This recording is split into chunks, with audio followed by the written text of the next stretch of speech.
आनंद लो प्रतिदिन के जीवन का कार्यक्रम में स्वागत है। और हाँ, आप आनंद लो जीवन का देख रहे हैं, क्योंकि आप कहेंगे कि आज हम बिल्कुल नया मंच देख रहे हैं और वाकई इसके प्रति उत्तेजित हैं।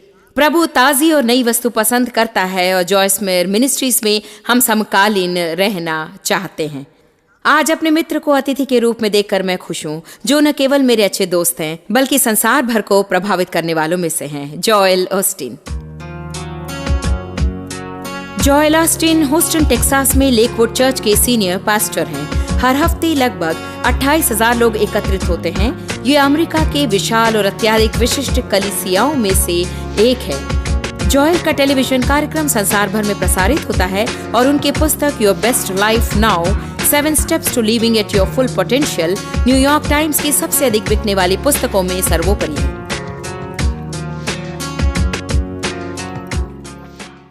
जोएल, आज यहाँ आने के लिए शुक्रिया। आपको देखकर अच्छा लगता है। शुक्रिया जॉयस, यहाँ पर आना सौभाग्य है। संसार में किसी भी व्यक्ति से अधिक मैंने आपके टिप्स सुने हैं और मुझे प्रिय है, ये मेरा सम्मान है। आपके प्रेम के लिए धन्यवाद। जोएल, आज हम इस बात पर चर्चा करना चाहते हैं कि अनेकों के लिए एक मसीह जीवन जीना वास्तव में इतना कठिन क्यों है। कई लोग मानते हैं कि ये कठिन है और लोग हर समय ऐसा ही कहते हैं। हाँ, क्या आप जानती हैं जॉयस, एक अच्छे मसीह परिवार में मैं पला, कभी मैंने ऐसा महसूस नहीं किया। हाँ। मेरे विचार से यदि आप परमेश्वर से प्रेम रखते हैं और मनुष्य आप पर नियम और दबाव रखना चाहते हैं तो आप उसे अस्वीकार कर देते हैं, तो यह आपके लिए कभी कठिन नहीं होगा। मुख्य बात यह है कि आप सही उद्देश्य के साथ में हर दिन प्रभु को प्रसन्न करने के लिए उठें। मैं सुबह उठकर ये नहीं सोचता क्या नहीं कर सकता, मैं सोचता हूँ कि मैं क्या कर सकता हूँ। जानते, ये आसान है। हम लोगों के लिए कुछ पृथक है और मैं जानती हूँ कि कई लोग ऐसे हैं जिनका पालन पोषण आप जैसे हुआ है। मेरे अच्छे मित्र जिनका पालन भी ऐसे उत्तम परिवार में हुआ है, लेकिन ऐसे भी लोग हैं जिनका पालन किसी दूषित परिवार में हुआ है, जहां उनके साथ अच्छा व्यवहार नहीं किया गया और कुछ भी उनके लिए सकारात्मक ना रहा हो। मेरे ख्याल से सामान्य तौर पर इन लोगों के लिए जीवन कठिन लग सकता है, पर जरूरी नहीं है। सही है, क्योंकि बाइबल हमें बताती है कि हम अपने मन को नया बना सकते हैं। आप अपनी सेवकाई में किस तरह से मन संबंधी समस्या से लोगों को परेशान देखते हैं? मैं देखता हूं कि यह एक प्रधान समस्या है जिसे हम सब निपटते हैं, क्योंकि मन में ही शत्रु हमसे अधिक युद्ध करता है। अतः जो लोग कठिन परिस्थितियों से आते हैं उन्हें, यद्यपि मैं एक अच्छे मसीह परिवार में पला, हमें कुछ कठिनाइयां गई। मेरी माता कैंसर की शिकार थी और परेशानियां थी। मेरे ख्याल से हमें सकारात्मक विचारों को चुनना है, अपने मन को प्रभु वचन से नया बनाना है। हमेशा आप कहती हैं प्रभु सकारात्मक प्रभु है और आप नकारात्मक और उससे मेल नहीं खा सकते हैं। लोग कभी कभी मुझे कठिनाई में डाल देते हैं और कहते हैं जोएल तुम सदा सकारात्मक हो। इसमें कोई बहाना नहीं है। देखिए, हमारा परमेश्वर सकारात्मक है। मैं लोगों से पूछता हूं आप किसके बारे में सोच रहे हैं? आप क्या यही सोच रहे हैं कि क्या गलत है, क्या सही है? ये इस पर निर्भर होता है कि आप किस पर ध्यान लगाते हैं। किसी ने एक दिन कहा, जब हम कुछ लोगों के साथ भोजन कर रहे थे, कि जोएल हमेशा लोगों को प्रोत्साहित करते हैं। मैंने कहा तो इसमें कोई गलत बात नहीं लगती। दे बात तो ये है कि ये मेरा स्वाभाविक है। हाँ। मैं खेल कूद में भाग लेता, मैं उत्साह बढ़ाता था और कुछ नहीं कर सकता। अधिक कठिनाई का सामना हमें करना पड़ता है। हमें सकारात्मक रूप से करना चाहिए। अभी भी मेरा यही विचार है कि सब कुछ दृष्टिकोण पर ही निर्भर है। तो बात बिल्कुल साफ है कि चुनाव करना ही मुख्य है। लोग चुनाव करते हैं। मैं जानती हूँ कि कई बार सवेरे शैतान आपके मन का सौदा करता है। मैं कहती हूँ कि कभी कभी पूरी नींद से जागने से पहले ही शत्रु सौदा करने आ जाता है और आप जिन विचारों के साथ दिन की शुरुआत करते हैं उस पर काबू करने लगता है और सारा दिन उस पर आधारित रहता है। नकारात्मक रहने से वास्तव में कोई फायदा नहीं होता। कोई फायदा नहीं। ये ऐसा है कि हम बहुत सी बातें करते हैं। दाऊद ने उठकर कहा कि आज का दिन यहोवा ने बनाया और मैं इसमें आनंदित रहूंगा। मैं आज के दिन में आनंदित होने का निर्णय लेता हूँ। ये उचित है। आपको आराम से निर्णय लेना चाहिए। मैं पूरे मन से स्वीकार करता हूँ कि यदि हम सुबह उठते हैं और समाचार पत्र या फिर हमारी टीम जो हार गई है उसके विषय में अगर हम सोचेंगे तो हमारा दिन नकारात्मक ही होगा और ये बहुत ही आसान होगा कि दूसरी ओर चले जाए। कहीं ये आसान है, शायद ये सच ना हो, परंतु आप खुद को प्रशिक्षित कर लें।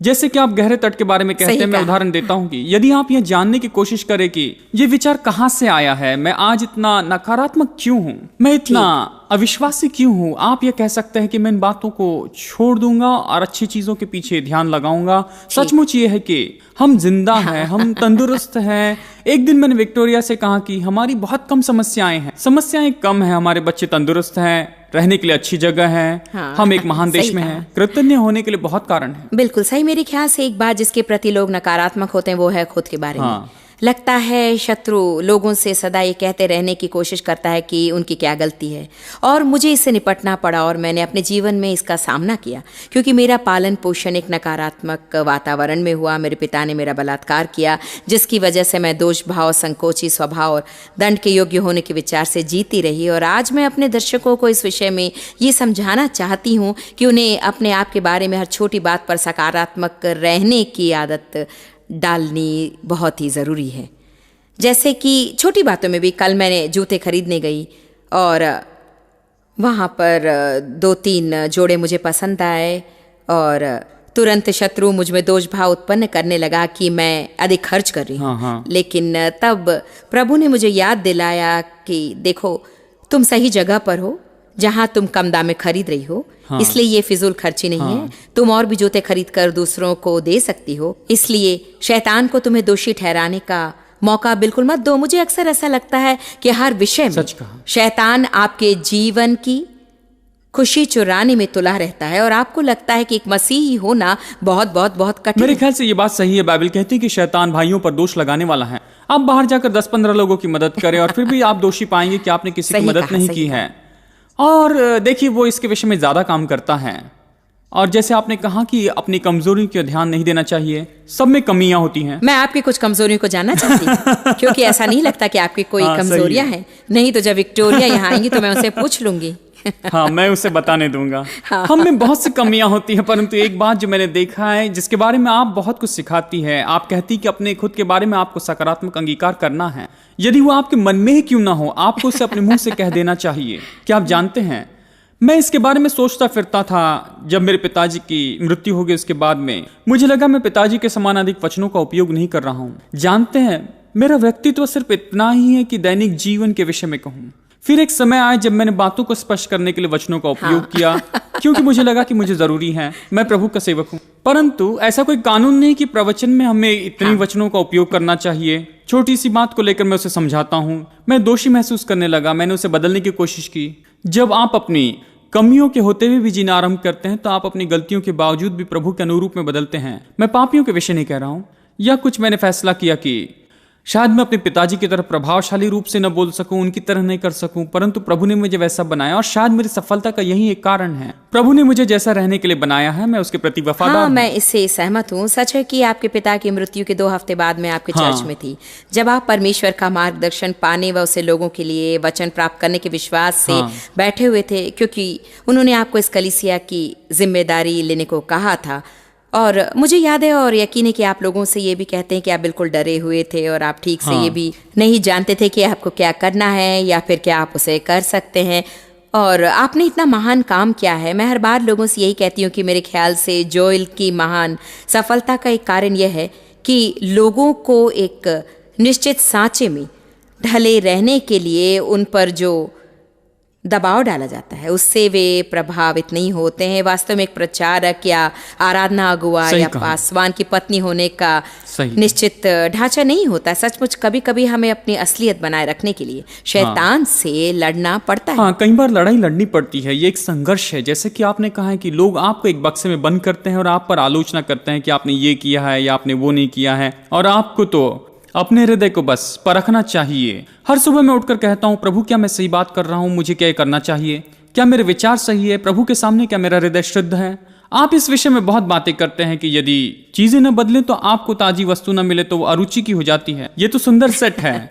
हम खुलकर बातें कर रहे हैं और मेरे ख्याल से हमें यह खुलकर स्वीकार करना चाहिए कि हर कोई किसी दूसरे की तरह नहीं है। जानते हो जोएल, परमेश्वर की एक संपूर्ण संयोजित योजना है इस संसार व उसके जनों के लिए, और भिन्न भिन्न तौर पर हम सभी उसमें शामिल हैं। और मैं आप जो सेवा कार्य करते हैं उस तरह का बिल्कुल नहीं करती। यद्यपि मुझे लगता है कि मैं लोगों को प्रोत्साहित करती हूँ और मैं सकारात्मक हूँ। प्रभु ने मुझे ये काम सौंपा है कि मैं लोगों को परिपक्व बनाऊं, और इसे करने के लिए मुझे अपने उपदेशों में अनेक परिवर्तन लाना है और लोगों में जिन बातों को बदलने की आवश्यकता है उसे दृढ़ता से करना है।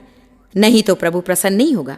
लेकिन यदि लोग इसे सुनेंगे, सही कहा, तो अभिभूत हो जाएंगे। इसलिए उन्हें प्रोत्साहन, सुधार और प्रशंसा की जरूरत है। ये स्पष्ट है कि लोग प्रोत्साहन पाना चाहते हैं और उन्हें सकारात्मक होना अच्छा लगता है, क्योंकि आपकी सेवकाई बिल्कुल उल्लेखनीय रीति से उड़ान भर चुकी है। जॉयल ऑस्टीन की महान सफलता के बारे में किसी के मुंह से सुनने में बड़ा मजा आता है और वास्तव में हास्यास्पद है। लगभग सभी जगह जहां भी हम प्रचारकों के साथ बैठते हैं, वे जानना चाहते हैं कि आप उन्हें जानती हैं। मैंने कहा, मेरा विचार है कि जॉयल का हृदय शुद्ध है, उनके उद्देश्य बिल्कुल सही है, किसी को आकर्षित करने का प्रयास नहीं करते, किसी के प्रतिद्वंदी नहीं, और देखिए किसी निश्चित सांचे में ढले रहने के दबाव से वे प्रभावित नहीं होते। और मैं उनसे कहती हूँ कि वे आपका अनुसरण करें और लोगों के दबाव में आकर अपनी असलियत ना खो दें। और यही तो एक मुख्य बात है, और मुझे भाता है कि मैं कोशिश करूं और दबाव में ना आऊं।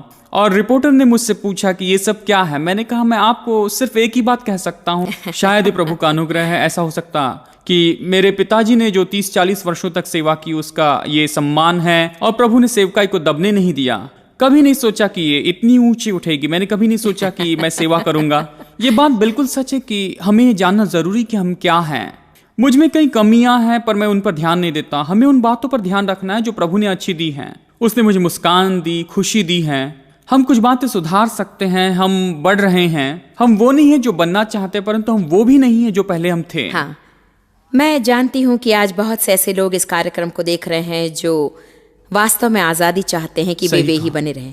मैं इस विषय पर बहुत प्रचार करती हूँ, ये कि आप कौन हैं। मैंने लंबे समय तक इसके लिए संघर्ष किया और मैंने सोचा कि मुझे अपने पड़ोसी जैसा होना चाहिए, अपने पासवान की पत्नी जैसा और मेरे पति जैसा। मुख्य बात यह कि यदि आप किसी दूसरे मनुष्य की तरह होने का प्रयत्न करें तो प्रभु आपकी मदद बिल्कुल नहीं करेगा, क्योंकि हम अत्यधिक लोगों की बातें सुनते हैं और उसके बाद हम सोचते हैं कि परमेश्वर हमसे असंतुष्ट है। एक बार प्रभु ने मुझसे कहा, जॉयस, मुझे प्रसन्न करना वास्तव में इतना कठिन नहीं जितना कि अनेकों का विचार है, और तुम अपने आप के प्रति मुझसे भी अत्यधिक जटिल हो। इसका अर्थ नहीं कि प्रभु नहीं चाहता कि हम धर्मी मनुष्य बने, बल्कि जानता है कि हम कहाँ से आरंभ करते हैं और हमें अपने लक्ष्य तक पहुंचाने में वो हमारी मदद करेगा। ये कुंजी है, क्योंकि आप उल्टी छलांग लगाकर कह सकते हैं कि आप जैसे भी है वैसे ही रहिए, तो मैं पाप भरा विद्रोही जीवन भी जीऊंगा। हाँ। ऐसा नहीं है। कि बात यह है कि आपका हृदय शुद्ध होना चाहिए। मैं अपनी कलीसिया के लोगों से कहता हूं कि सुबह उठते ही अपने सामने प्रभु का मुस्कुराता हुआ चेहरा आप रखें। कई लोग कलीसिया में चोट खा चुके हैं, सभी कलीसियाओं में नहीं, परंतु सामान्य रूप में से लोग तो कलीसिया में ये पता लगाने जाते हैं कि वो जो कर रहे हैं वो गलत है क्या, या फिर पहले से अधिक बुरा महसूस करके निकलते हैं। लोग कहते हैं कि, एक रिपोर्टर ने कहा, यहाँ पर जब लोग आते हैं तो अच्छे मनोभाव को पहले से लेकर जाते हैं और आप उन्हें खुश करते हैं। ये किस प्रकार की आलोचना है। मैं चाहता हूं कि यहाँ के लोग अच्छी भावनाओं और अच्छे इरादों के साथ में लौटें, पर हाँ, मैं उनको अच्छे महसूस करने और सुधरने के लिए प्रेरित करना चाहता हूँ। बिल्कुल ठीक। हमसे जुड़े रहिए। हम जॉयल ऑस्टीन के और अधिक विचारों को लेकर फिर लौटेंगे और इस विषय पर चर्चा करेंगे कि मसीह जीवन जीने के प्रति लोगों का क्या इरादा है।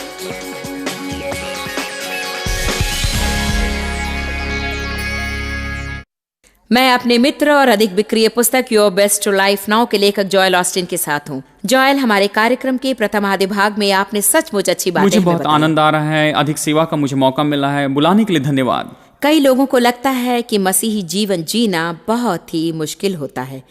अभी अभी हमने कुछ लोगों से पूछा था कि क्या मसीही जीवन जीना सचमुच कठिन है। हम चाहते हैं कि आप उनकी राय सुने। बुनियादी रूप में कोई भी मसीह नहीं हो सकता, परंतु सच में मसीह जीवन जीना और अपने आसपास के लोगों को प्रचार करना और उन्हें बताना तो बहुत ही कठिन है, क्योंकि संसार में ऐसी बहुत सी चीजें हैं जो हमें विमुख कर देती हैं। यह मुश्किल है। बहुत लालच देता है, सही काम करने की कोशिश करते हैं, क्योंकि यदि जीना चाहते हैं या अनंत जीवन पाना चाहते हैं तो सही काम करना जरूरी है। मेरे ख्याल से यदि आपका विश्वास सच्चा है तो फिर अपने विश्वास के अनुसार जीना आसान है। जीवन तो जीवन है। मुझे नहीं लगता कि धर्म से बदल देता है। बहुत से लालच के कारण कभी कभी वो मुश्किल होता है। दूसरों से कहना आसान है, परंतु अपने नैतिक उद्देश्यों का पालन करना कठिन है। मुझे नहीं लगता कि इसमें कोई समस्या होगी, क्योंकि इसमें किसी प्रकार की हानि नहीं होती। ये तो समाज में स्वीकृत किया गया है, इसलिए मुझे नहीं लगता कि ये कठिन है। समाज के दबाव के कारण ये कठिन हो सकता है, परंतु यदि आपका विश्वास दृढ़ है तो कोई समस्या नहीं होगी। बस आपको पूरी कोशिश करना चाहिए। मैं यही कहूँगा। क्या मसीह जीवन जीना मुश्किल है? जॉयल, मसीही जीवन जीना आसान है या कठिन, इसके बारे में हमने लोगों की विविध राय सुनी। हाँ, कुछ लोगों की बात तो हंसने लायक है और शायद एक दृष्टिकोण से तो ये ऐसा विषय है जिस पर लोग स्पष्ट नहीं हैं। वे नहीं जानते कि क्या करना चाहिए। जैसे कि मैंने कहा, बचपन में हम सोचते थे कि प्रभु हमारे पीछे पड़ा है और अगर कुछ गलती करते तो हमें सीधा नीचे नरक में भेज देता है, परंतु मुझे नहीं लगता कि वो ऐसा सच है। अनेक लोग धर्म को जानते हैं पर वे मसीह को नहीं जानते। आज मेरे हृदय में शायद यही एक सबसे बड़ा भार है कि लोगों को यह समझा सकूं कि यह गलत है कि यदि किसी चर्च में उन्हें बुरा अनुभव प्राप्त हुआ या धर्म से वे अभिभूत हुए हैं तो उन्हें मसीह को जानना जरूरी नहीं है, क्योंकि वास्तव में मसीह और उसके वचनों को जानने पर वो हमें मसीह जीवन जीने की सामर्थ देता है ना। हाँ, निश्चय ही। मेरे पिताजी हमेशा कहते थे, मैं धर्म परिवर्तन के विषय में नहीं कह रहा हूं, परंतु मैं तो मसीह के साथ के संबंध के विषय कह रहा हूं। ये बहुत ही भिन्न है। सामान्य रूप में हम धर्म को ऐसे नीचे नहीं गिरा सकते, परंतु वहां कई नियमों में ऐसी बातों से जुड़ा होता है जो हमारे लिए असंभव है। मेरे लिए तो ये लोगों को बेहाल कर देता है। मैं ये नहीं कह रहा कि हमारे लिए जीने का कोई स्तर नहीं है, पर ऐसा नहीं होना चाहिए कि आज आपने कितनी बाइबल पढ़ी है और आप चर्च में गए कि नहीं और मैच खेलने गए। ये ठीक नहीं है। मेरे ख्याल से यह एक संतुलन है और वह है परमेश्वर के अनुग्रह और करुणा को समझना। जैसा कि किसी ने कहा था, मेरे ख्याल से हमें अपने कुछ नैतिक मूल्यों और स्तरों का पालन करना चाहिए। सचमुच ये गलत है। नियम होते हैं पर वास्तव में वे इतने मुश्किल नहीं होते, क्योंकि नई वाचा के विश्वासी होने के नाते नया जन्म प्राप्त करने पर मसीह हमारे अंदर आकर वास करता है और बाइबल कहती कि वो हमें नया हृदय देता है और हमारे हृदयों में अपनी व्यवस्था लिखकर रखता है। इसलिए सचमुच हम मजबूरी से नहीं बल्कि इच्छा से प्रभु की सेवा करते हैं। पर धर्म में हम परमेश्वर को आकाश में बहुत दूरी कहीं ढूंढने की कोशिश करते हैं और लोगों को ये नहीं सिखाया जाता कि पवित्र आत्मा के द्वारा प्रभु हमारे अंदर वास करता है। हाँ। कितनी अद्भुत बात है कि आप प्रभु का घर बन जाते हैं। हाँ, सचमुच बड़े आश्चर्य की बात है कि सृष्टिकर्ता मालिक हमारे अंदर वास करता है। जॉयस, मुझे ये सोचना बहुत अच्छा लगता है कि वास्तव में प्रभु मेरे पक्ष में है, मेरे विरुद्ध में नहीं है। मेरे पिताजी इस रीति से कहा करते थे कि नया जन्म पाने के बाद में सचमुच मसीह को जानकर अपने साथ संबंध स्थापित करने के पश्चात मैंने उतना ही पाप किया जितना चाहता था, क्योंकि मैं पाप नहीं करना चाहता था। चाहत बदल जाती है व्यवस्था के अधीन रहने वाले के बीच में, यही तो अंतर है। मैं कहूंगा कि हम नहीं चाहते कि हम उसे करें, परंतु सामान्य रूप में मैं जो करना चाहता हूं उसे मैं कर सकता हूं। मैं खुश रह सकता हूं, किसी बात से बंधा नहीं रह सकता हूं। मेरे ख्याल से परमेश्वर के अनुग्रह को समझने के तात्पर्य तो यही है। जॉयल, वाकई बहुत ही अच्छी बात कही आपने। जब आपने कहा मैं जितना चाहता हूं उतना पाप कर सकता हूं, तब आधे लोगों ने कहा, पर मुख्य बात ये एहसास करना है कि यदि प्रभु ने आपको एक हृदय दिया है नए जन्म मसीह के नाते, तो आपको पाप करने की इच्छा नहीं रही। फिर भी लोग गलतियां करते हैं क्योंकि पाप अभी भी नहीं मरा। आप पाप के लिए मरते हैं तो अभी भी हम में शारीरिकता है जिसके जरिए शैतान कार्य करता है और मसीही जीवन जीने के लक्ष्य को पाने नहीं देता। मेरे लिए ये एक दैनिक दावा है कि प्रभु को हाँ कहूँ और मेरे शरीर तथा शैतान को ना कहूँ। मुझे ये विचार रखना पसंद है कि मुझे जहाँ होना चाहिए वहाँ मैं नहीं हूँ। प्रभु को धन्यवाद, मैं वहाँ नहीं जहाँ थी, मैं ठीक हूँ और अपने पद पर हूँ। और जब तक हम प्रगतिशील रहे और हार ना माने, मैं मानती हूँ कि प्रभु प्रसन्न। हाँ, मैं भी मानता हूँ। इसका अधिकतर संबंध आपके हृदय उद्देश्यों से है। कहने का मतलब यह है कि उठकर मैं ये नहीं कहता कि मैं झूठ कहना चाहता हूँ या सच पर नहीं चलना चाहता हूँ। मेरे ख्याल से प्रभु ने हमें ऐसा हृदय दिया और हमें प्रभु के साथ मिलकर काम करना चाहिए, क्योंकि सच में हम सभी बातें करते तो हैं, परंतु वो सत्य है कि मैं ऐसे वातावरण में नहीं पला कि जहां मुझ पर नियम या किसी प्रभाव का दबाव रखा गया है कि हमें मसीह जीवन जीना है और इस प्रकार से हंसना मजाक नहीं करना। मुझे मौज मस्ती करने के लिए कहीं जाकर नशा करने की जरूरत नहीं थी। मैंने कभी ऐसे नियमों को महसूस नहीं किया। मेरे लिए तो एक मसीह जीवन जीना ही सबसे उत्तम जीवन है। जानते हैं जॉयल, जिस रीति से मेरा पालन पोषण किया गया बिल्कुल आपसे विपरीत। मैं बहुत ही दूषित घर में बड़ी हुई जहाँ शराब का मोह अधिक था और हर प्रकार का दुष्प्रयोग और अहिंसा थी और सभी हर समय क्रोधित रहते। वो बहुत ही तनावग्रस्त वातावरण था और अपने और परमेश्वर के बीच के संबंध में मैंने इसमें से बहुत कुछ मिला लिया और हमेशा मुझे लगता था कि चाहे मैं जो करूं प्रभु मुझसे प्रसन्न नहीं होगा। वास्तव में यह प्रभु का स्वभाव नहीं था। हम कलीसिया में प्रभु के अनुग्रह के बारे में बहुत कुछ सुनते हैं। यदि परमेश्वर का अनुग्रह नहीं रहता तो कुछ नहीं होता, परंतु कई लोग अनुग्रह के वास्तविक अर्थ को नहीं समझते हैं। कहा जाता है मसीह के खर्च से प्राप्त परमेश्वर की दौलत ही अनुग्रह है, परंतु यदि पवित्र आत्मा ने मुझे व्यावहारिक तौर पर ये न समझाया होता कि अनुग्रह क्या है और उसे दैनिक जीवन में कैसे अपनाऊं, तो मुझे नहीं लगता कि मैं वहाँ रहती जहाँ मैं आज हूँ। वैसे भी मैं एक मसीह बनी रहती क्योंकि मैं प्रभु पर प्रेम रखती हूँ, परंतु जीवन में किसी प्रकार का जय नहीं पाती क्योंकि दुष्ट प्रवृत्तियों को जीतने में सहायक सामर्थ्य अनुग्रह है, ये मैंने नहीं सीखा था। मैंने वचनों में देखा कि मुझे क्या होना चाहिए और मैं जान गई थी कि मैं वो नहीं थी। अतः मैं दोषी महसूस करती थी। शायद धर्म के विषय में भी यही होता है, आपको ये करना चाहिए, वो करना चाहिए, ऐसा होना चाहिए, वैसा होना चाहिए, आपको ये करने की जरूरत है, वो करने की जरूरत है, और लोगों की प्रतिक्रिया होती ऐसे लोगों के लिए ही ये कठिन होता है, और मेरे लिए ये तब तक कठिन था जब तक कि मैं ये जान ना पाई कि मुझे जो कुछ करना है उसे आराम से करने के लिए मुफ्त में प्राप्त योग्यता ही अनुग्रह है। हाँ, बाइबल कहती है कि परमेश्वर हमें धीरे धीरे बदलता है। हम सब चाहते हैं कि हम सब बदल जाएं। मुझे पसंद है कि जीवन में सब कुछ मैं बदल लूं, परंतु हम धीरे धीरे बदलते हैं। मैं बढ़िया से बढ़िया होते जाता हूं। मेरे विचार में हमें उस पर दृष्टिकोण रखना चाहिए। आपने कहा कि प्रभु ने आपको अनुग्रह के विषय में व्यवहारिक प्रकाशन दिया। मैं चर्च में बड़ा हुआ, आपके टेप्स को सुनकर मैं उसे समझ सका। इसके विषय में हम थोड़ी देर बाद में बातें करेंगे। वो बहुत अच्छा है। परमेश्वर ने आपको जो वरदान दिया, सचमुच वो तो बहुत ही अनमोल है और इससे कई लोगों की बहुत मदद होती है। मैंने बहुत संघर्ष किया है। मेरे सामने मेरी एक उपदेशात्मक श्रृंखला है, अनुग्रह और अधिक अनुग्रह। इसके बारे में आज हम चर्चा करेंगे और इस उपदेश का शीर्षक है freedom from struggle and frustration. सच कहूँ तो जॉयल, मुझे लगा कि मैं हर समय संघर्ष कर रही थी और हमेशा निराश थी। हमेशा मैं बहुत निराश थी, बहुत कुंठित थी। मैं अपने आप से, डेव से, बच्चों से निराश थी। मैं निराशा के कारण निराश थी। मैं बहुत ही निराश थी और अंत में प्रभु ने मुझे सिखाया और अपने रेफ्रिजरेटर पर एक लेख लगाने को कहा कि निराशा शरीर के कार्यों के बराबर है। या तो तुम शरीर की क्रियाओं के अनुरूप जियो, अर्थात अपने प्रयत्न से प्रभु के कार्य को करने की कोशिश करना, या अनुग्रह के द्वारा जियो, अर्थात परमेश्वर की शक्ति और सामर्थ्य के द्वारा वो करना जो आप नहीं कर सकते हैं। हाँ, बिल्कुल सही। अनुग्रह में तो एक आराम है। आप अपने आप से प्रसन्न होते हैं। मैं जानता हूँ कि संसार में मैं सबसे बड़ा प्रचारक नहीं, परंतु मैं जानता हूँ कि ये मुझ में काम करता है। मैं कई सालों से इसे कर रहा हूँ। मेरे ख्याल से हमें अपने जीवन के संपूर्ण प्रक्रिया को इसी रीति से देखना चाहिए कि यदि हमारा हृदय शुद्ध है, हम हर दिन उठकर कहें कि प्रभु ने मुझे जैसा बनाया उसमें मैं प्रसन्न हूँ, मैं आज थोड़ा सा बदल जाऊंगा, गलती करने पर मैं क्षमा मांगूंगा, आगे बढ़ूंगा और दबाव में नहीं आऊंगा। मेरे पति भी बहुत कुछ आप जैसे हैं जॉयल। वे बड़े ही सहज, निश्चिंत और मस्ती भरे हैं। उनका प्रिय वचन है पहला पत्रस 5:7, उस पर अपनी सारी चिंताएं छोड़ दो क्योंकि वो तुम्हारी सुध ही लेता है।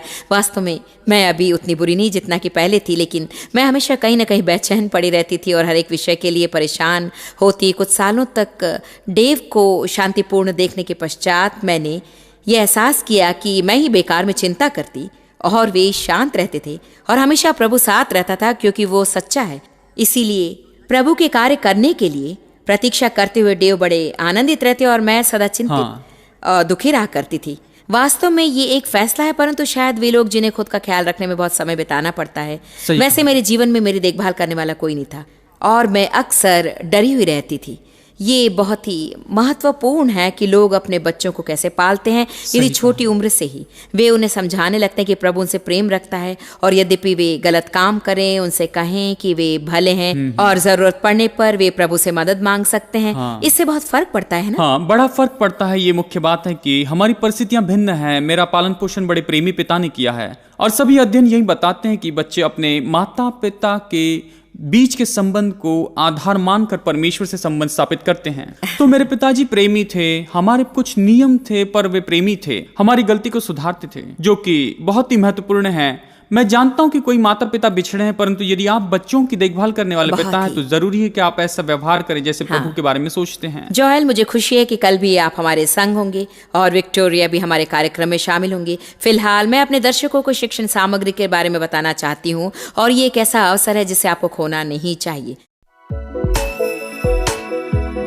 आप जितना जानते हैं उससे भी अधिक आप हमारे लिए जॉइस मेयर मिनिस्ट्रीज एशिया में महत्वपूर्ण है। हम आपकी सराहना करते हैं। आप सौभाग्यों का धन्यवाद देते हैं कि इस संसार भर की सेवकाई को आप सफल कर रहे हैं। एक साथ हम भूखों को भोजन, गरीबों को कपड़े दे रहे हैं और पूरे संसार में सुसमाचार प्रचार कर रहे हैं। हमसे आज ही संपर्क करें या लॉग करें jmmindia.org। अपने प्रार्थना निवेदन भेजें, हमारे स्रोत के विषय जानें, जॉइस की सभाओं के विषय जानें और जैसे हम पूरे संसार में मसीह के प्रेम को बांटते हैं तो आप हमारे साथ सहभागी हो जाएं।